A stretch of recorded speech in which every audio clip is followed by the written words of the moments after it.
You found yourself on another episode of Locked On Bulls. In today's episode, me and Pat are going to talk about Stephen A. Smith's response to Lonzo Ball, ESPN predicting the Chicago Bulls to win 37 games this season, and should JaVale McGee be an option for the Chicago Bulls? We're going to talk about all that and more right after this. You are Locked On Bulls, your daily podcast on the Chicago Bulls, part of the Locked On Podcast Network, your team every day.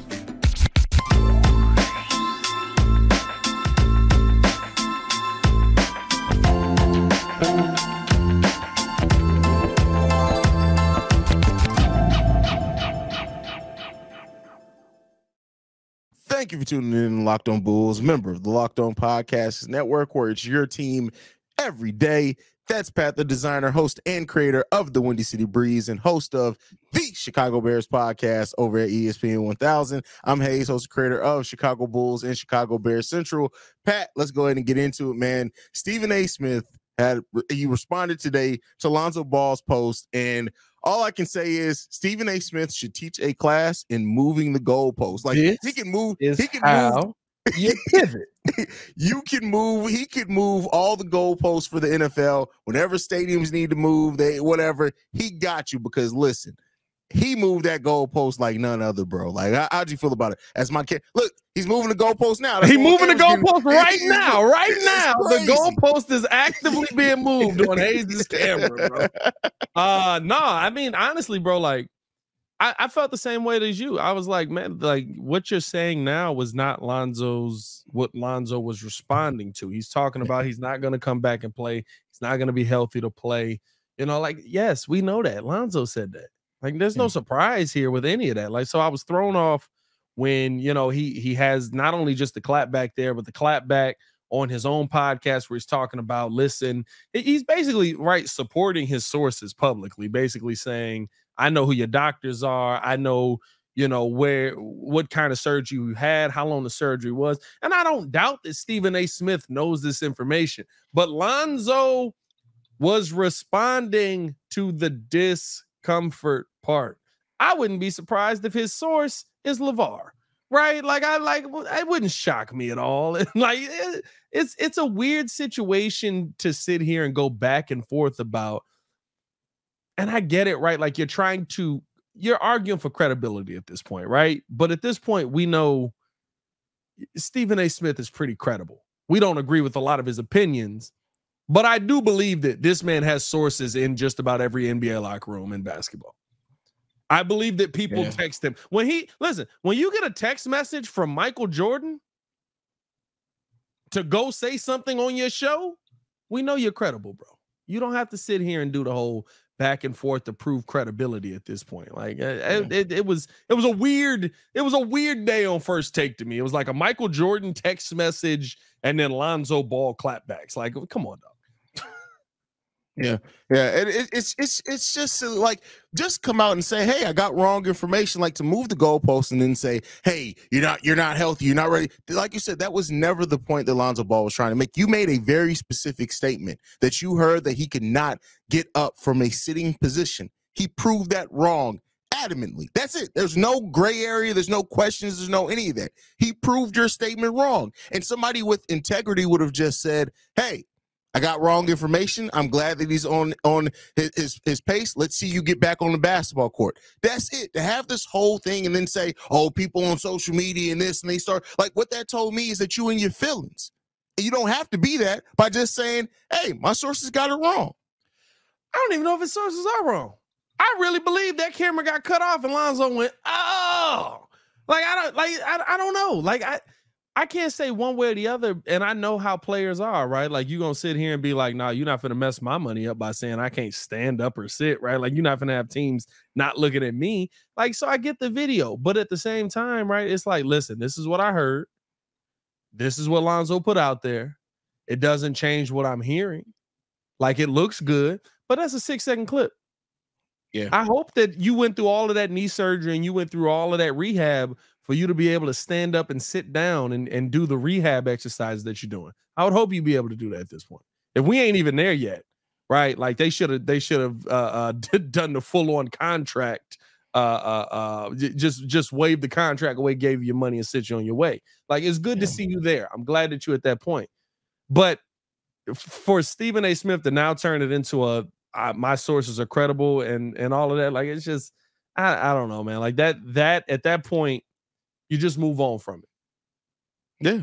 You address it as, hey, listen, I saw it. Good to see you moving back in the right direction, brother. I think his response on Twitter to it was perfect, right? With him saying, well, since you're open to responding now, because we know that, they don't go on ESPN, like, and you said that on yesterday's episode. I think that was a great response. You say that, you keep it moving. Like, you wait to get the batter in your back till you're on national TV and you want to move the goalpost. Like, it's just weird, bro. It's just weird. I don't know, man. I look at it as it's nothing to talk about. That's really what's happening. It's nothing to talk about. Why did Stephen A. Smith respond? Ratings. Good ratings today. Yeah. Not that he's like hurting or anything. Like, the show's not struggling. First Take's still #1 in pretty much every metric. But it's like, what was there to talk about today? Well, how often can we talk about Justin Fields? Like, realistically, come on. On a 3-win football team. See, Stephen A. Smith is on the national media. He can pick any national topic to talk about, bro. Like, we got Jerry Reinsdorf telling people they can't resign. Like, you can talk about James Harden, Dame. Look, there's anything you can talk about. That news came out while he was on there. That's probably on tomorrow's episode. I ain't gonna lie to you, bro. Like, that's really the conversation we need to get into on this mug. Like, is Jerry Reinsdorf just holding mugs hostage? Like, is that what's happening? Bro, like, can you imagine trying to resign? Your boss is like, no, I'm good. You're not working anywhere else. You're going to be working here. That's crazy. I just love it. He's like, oh, yeah, you can quit. You'll never work again. What? Yeah, people really say that? Like, I thought that was a movie line, bro. You'll never work in this town again. Like, I thought that was a movie line. Well, you got to say it like, Jerry, you'll never work in this town again. Give me the soup. That's tough, bro. That's tough, man. That's wild. And is AK? I feel like the next time we see Mark Eversley and AK, we need to be like, blink twice if you need help. Blink twice if you're okay. You can see a sniper shoot Kev's jersey.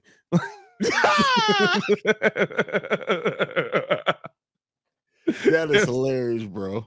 Like, and Kevin, that jersey, man, all the like Kev jerseys are not Kev's thing, fam. Like, hey, listen, he gonna wear them mugs though. That mug got that. He got that former Rockets jersey that somebody heat pressed the Bulls on, bro, themselves. Like, that White Sox jersey said hot dog, hot diggity toe. That mug was goofy out of here, man. You know what I thought about? Because you know how, like, little league teams, they can take the name of MLB teams. He had a little league jersey on, bro. That's what it had to be. Bro, that man had a White Sox jersey with bowling shirt sleeves on, bro. Bro, and who was the maker? What was it? It was fan something. True fan jersey. Yeah, hey, bro, we gotta look this up, bro. Let's see. I've done it, bro. You're not gonna find it, bro. Like, I told you, that jersey was custom made, bro. I don't know if I can search that. I'm gonna take that out. Truefan.com is not gonna take me to a jersey. That's not gonna take you to where you want to go, bro. That's gonna take you to that's gonna take you to a place that your computer's gonna be like, are you sure this is where you want to go? Are you sure? No, I can't do that one, my boy. Yeah, don't do that, bro. We don't want you to have no viruses on the computer you use to podcast at, bro. We don't need that. we don't need that heat. But nonetheless, man, just when it comes down back to bringing it home back on this Stephen A. Smith Lonzo, I hope that this is the end of it. And just let it be what it's gonna be, man. It'll probably be the end of it because Lonzo's not gonna do another squatting video. His knee's sore.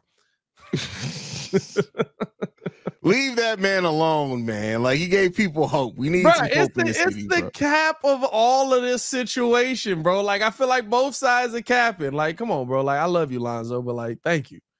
That great video. Can you cut? Can you dive to a basket? Like, come on, bro. Like, I'm sure he can. The question isn't if he can. It's the question is, can he get back up afterwards? That's the biggest question. Like Jazz at the end of at the Fresh Prince when they throw him out. You know what? The Fresh Prince remake, the one thing that I hate is that we did not get a single thing of Jazz being thrown out, bro. The Bel Air. It's a pretty dang good show. I didn't even watch that mug, bro. We know you don't watch TV, bro. I don't watch regular TV. Pat only watches sports, an occasional movie, and what is it? Funny? What is it? Oh, an anime, sports and anime. That's what it is, an anime. Yeah. Although every night, I ain't gonna lie to you. This tell me I'm getting closer to 30. This what my boy told me. There's a couple of sitcom television shows that came out. I was like, oh, it's kind of funny. He was like, you almost 30. I was like, what is that? What does that mean? Yeah, that's it. But all right, next up, that's actually pretty funny. Next up, we're going to be talking about ESPN predicted the Chicago Bulls to win 37 games. Before we get into that, I got to talk to you guys about one of our sponsors, and that is Bird Dogs. Bird Dogs make you look good. Bird Dogs stretch khaki shorts are designed to fit slimmer through the thigh and leg, giving you a truly sculpted look. Bird Dog shorts do the exact same thing as Lululemon, but fit way better. They fit way better than regular shorts that are made of stiff, restricting cotton. Bird Dogs fix this issue by inventing cloud knit fabric that looks just like khaki, but stretches so you get a way slimmer fit without having to sacrifice movement. Bird Dog uses anti-stick, sweat wicking fabric that keeps you cool and dry all day long. Go to birddogs.com/LockedOnNBA, earn the promo code LockedOnNBA for a free white tech hat. That's birddogs.com/LockedOnNBA, or use promo code LockedOnNBA for a free white tech hat. You won't want to take your Bird Dogs off, we promise you. All right, Pat, it's around that time. We're about exactly a month. We're a month and 2 days away from the opening of training camps in the NBA. And so we're going to start getting these predictions, things like that. ESPN has predicted the Chicago Bulls to win 37 games next season. How are you feeling about that, bro? I'm just trying to figure out, like, I'm going to be honest with you. It's funny, right? The teams that they have ahead of us, I agree with 2 of them. Well, I can't say that. I do agree the Cavaliers will be ahead of us. I agree the Bucks. But the win totals that they have, right? I think the Magic and the Pacers will be around 38 and 44. Okay. Those are the 2 that I'm like locked in.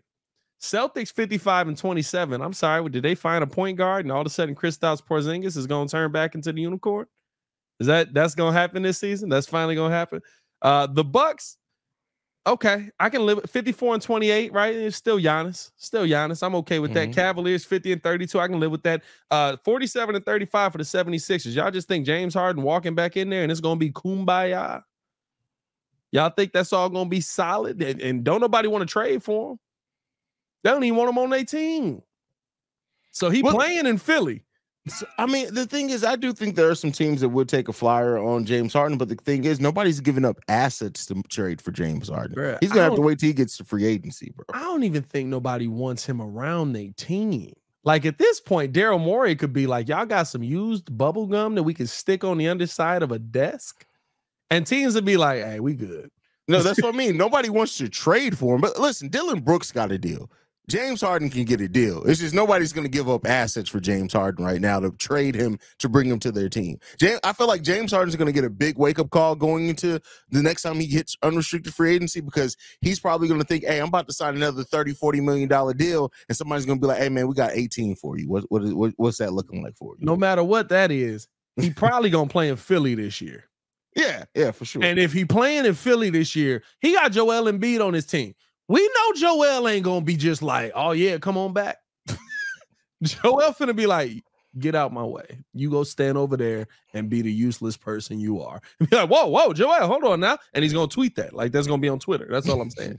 The Heat, 46 and 36. I can get with that if at some point they get Dame Lillard.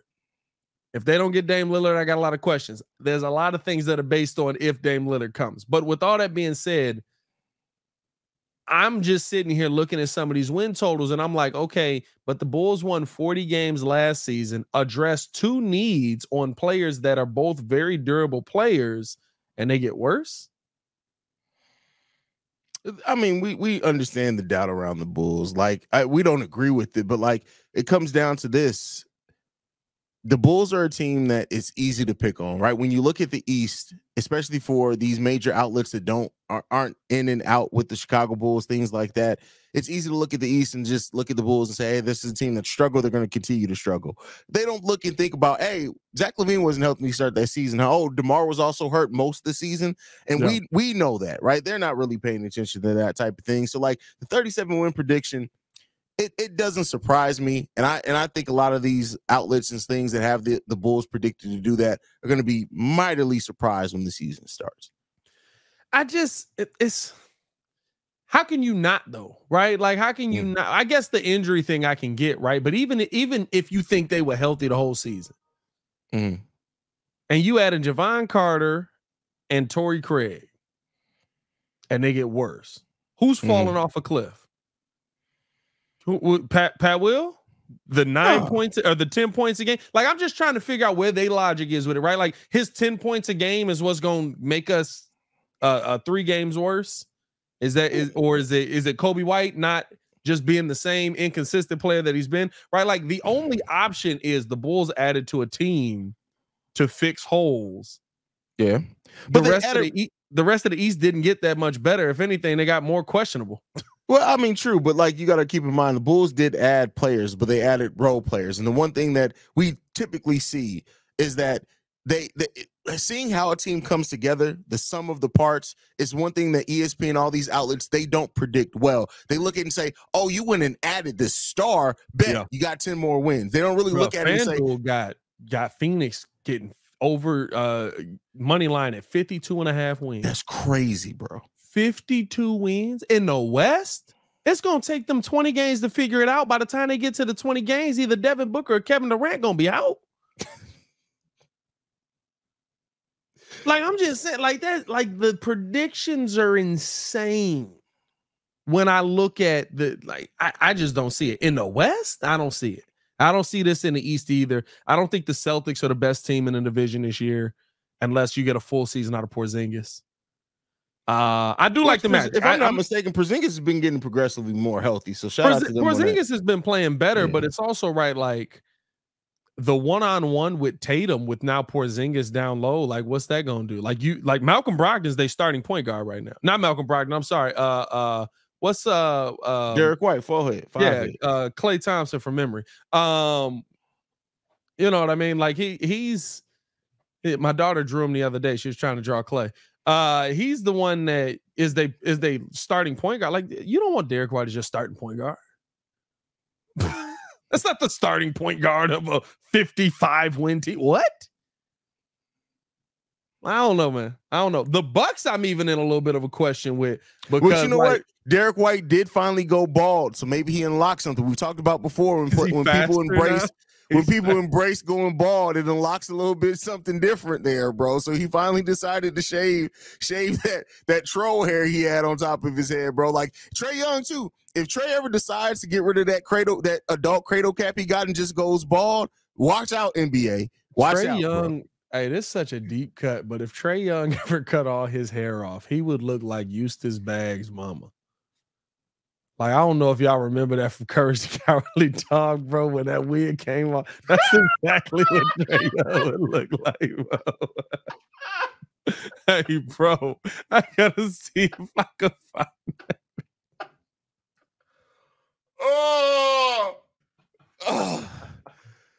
Oh man. It never fails. It never fails. Bro, he can never cut his hair off. He got to leave that stupid thing on. Oh man, that's crazy, bro. That's hilarious. Oh man, I just need to make sure that you understand, Pat, that like heaven ain't letting you in, bro. It's that's over. Okay. I see you down there. Hold up, come on, dog. Tell me that's not Trae, bro. He can't cut his hair off, bro. Oh my god, bro. Oh man. For those on the podcast side, bro, just I don't even know what to tell y'all to type in, man. Y'all gotta go look that up, but that's crazy. Oh, bro. Oh man. Hey, we got another topic, don't we? Oh yeah, I mean, I just want to remind everybody the Locked On Bulls is free and available on every podcasting app and platform of your choice, as well as YouTube and the Odyssey app. But all right, so the Bulls have their center in Nikola Vucevic. We have Andre Drummond, who both are returning this year. We also have some forward depth. We got Patrick Williams, we got Torrey Craig, Julian Phillips. If he can crack the rotation, we'll end up seeing with something like that. Terry Taylor, who even though is short in stature, is a really good rebounder. But the Bulls could add a little bit more size. JaVale McGee is out there. So, Pat, we're going to throw this over to you. How would you feel about JaVale McGee as a low-cost option if the Bulls were to decide to, non-guarantee Carlik Jones contract, which they have until October 16th to make a decision on, bringing in JaVale McGee to this team to add a little bit more size, some shot blocking, not rely on him heavily, but how would you feel about that? I don't hate JaVale. I almost hate that I don't hate JaVale. I mean, he's 35 years old, but I wouldn't be mad at you bringing him in, right? Like, we know what he can bring defensively. I think in as far as a pick and roll option, you would love to have him on the team. He still can go up and get it. He's still, a big body down low that if you got to go full on defense, right, you could throw JaVale down there and still get some good usage out of him. Like, it's not. I would rather have JaVale McGee added to the team than Christian Wood. Okay. I think that he's more of they gotta stop using the nicknames on Basketball Reference. Where I just pulled him up. This man nicknames the Big Secret, Big Daddy Wookie, the Great Adventure. What do any of these nicknames mean? I don't want to know. JaVale McGee's got a porn career after this, just in case y'all were wondering. But at the end of the day, right, listen, JaVale in Phoenix was 9 points a game. And where's the total rebounds? He was 7 total rebounds a game. In Dallas, they basically said, we're not going to use you. We have no use for you. So he was 4 and 2. But JaVale McGee can still go out there and give you good production. So I'm a big proponent of I wouldn't mind seeing JaVale McGee. Like, I'm not losing my mind saying you got to go get him, but I wouldn't mind seeing him at the end of the bench. Okay, I mean, that's fair. I mean, it's hard for me to argue anything at the back end of the benches because it is just that. It's the back end of the bench. Even if the Bulls were to, he's not going to see the floor much. Hopefully, I mean, you never know with the Chicago Bulls team what could happen. But like I said, I don't really have much to negative to say with JaVale McGee. Is he a perfect player? No, but we're talking about a player that's going to be that at that point will be your 15th man. You almost should never see him. The most JaVale McGee should do if he were to come to the Chicago Bulls team is sit on the bench and high five Dalen Terry when Dalen Terry dances after somebody hits a big shot. I'm gonna say this, bro. In 15 minutes in Phoenix, he averaged 9 and 7. And he's a 3-time NBA champion, which is crazy. I don't know if he's adding that pedigree. Like, I don't know if we got that. Well, listen, bro. I'm not going that far. So, bro, he's adding everything everything that you like. Whose roster was he on when he won 3 NBA titles? By the way, he won 17, 18, and 20. Lakers and Warriors. He won twice with the Warriors. He won once with the Lakers. That's crazy. That's wild. And the Lakers literally didn't use him either. Him and Dwight won a ring, and the Lakers was basically just like, yeah, we don't need no big man. It was like, hey man, you might need some size down there. Y'all getting out rebounded by a lot. That's okay. That's okay. Frank Vogel. Oh, by the way, coach of the Suns. Hey, you know what I mean? Hey, there you go. There you go. But no, I wouldn't mind JaVale. I think JaVale comes in, he fits a role. He knows what role he would fit. I think he'd be a nice defensive piece. And listen, maybe if we can get some of those what's the pro-am games where he be pulling that tray ball and cashing it, you know what I mean? Let's see some of that. Bro, that offseason where JaVale McGee, the video came out of him hitting threes, bro. It's just like that should just remind everybody that, like, while the NBA players, of course, have their limitations in the actual NBA game, a lot of these guys could do everything out on the court if you're just talking about playing pickup basketball. Well, and it depends on where it's at, too, because a pro-am three is usually like a high school gym. Yeah. That's like a mid-range shot. Yeah, that's very true. These must be cashing out. Like Kobe White getting 50. I'm like, I bet you it was all mid-range, but it was a 3. You know what I mean? Yeah. He went 10 for 20 from the 3-point line, but it was all middies.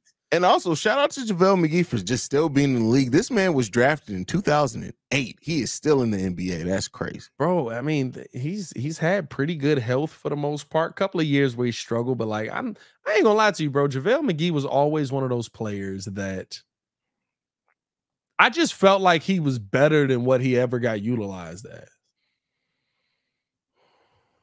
Like, I feel like everybody was always just like, oh, he's goofy JaVale. Like how Shaq made him. I mean, he was a goofy too. He a goofy. Like, I'm not going to act like he not. Like, a lot of Shaq and a Fool is built around JaVale McGee. It is what it is, right? But I always thought, right, like when we saw that one year where LeBron was just like, hey, bro, just pick and roll. You get down there, and then you go on the other end, and you block a bunch of shots. I think that's his best year, probably.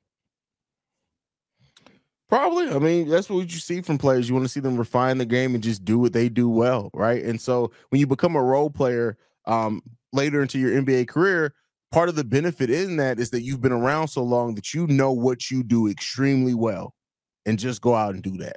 So I don't know if there's a Zach LaVine connection at all. He went to college out in Nevada, so maybe there's like the West Coast connection and they know each other a little bit from that. I don't know. Maybe there's some connection that you can get here. He grew up in Flint, Michigan. I did not know that. Went to high school here. He went to high school in Chicago? Hales Francis in Chicago. Hales Francis in Chicago. Okay.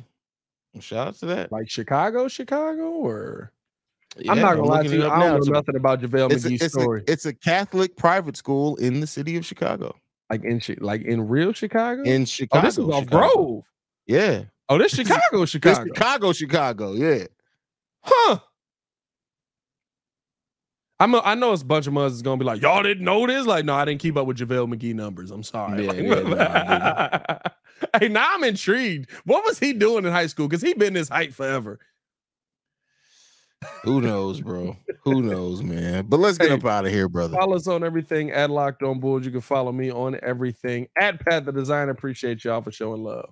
And you can follow me at CEO Hayes, at CEO HAIZE. Want to thank you guys for tuning in and locking in with us. We're ridiculous. It is what it is. We love you guys, man. But for Pat the Designer, man, I'm Hayes. This has been another episode of Locked On Bulls, man. We out here. Peace, y'all. Peace.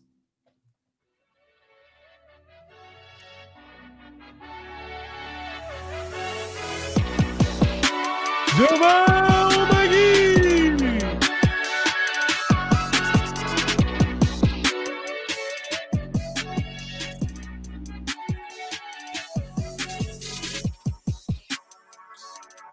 This man averaged 24 and 14 his junior year.